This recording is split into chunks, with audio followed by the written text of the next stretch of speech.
Hello! You know what? The exciting part of glass fusing is opening the kiln, and we have some really cool projects in here today. We did some vases, and how cool are these? This is the behind the scenes of what happens. This amazing vase, washed out and everything, but already you can see how beautiful that is. Oh, it's warm. It's like fresh out of the oven. Almost like having warm bread. And another beautiful vase. Ta-da!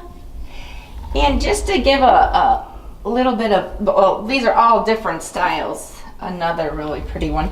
You can add so many different colors and everything.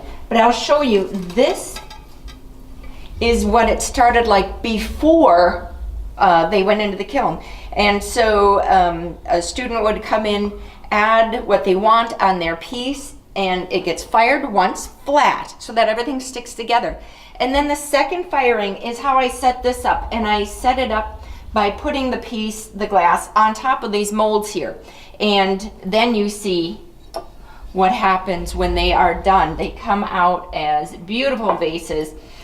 You can use for candles or flowers or anything, but we start from here and we go to here. How very cool is that?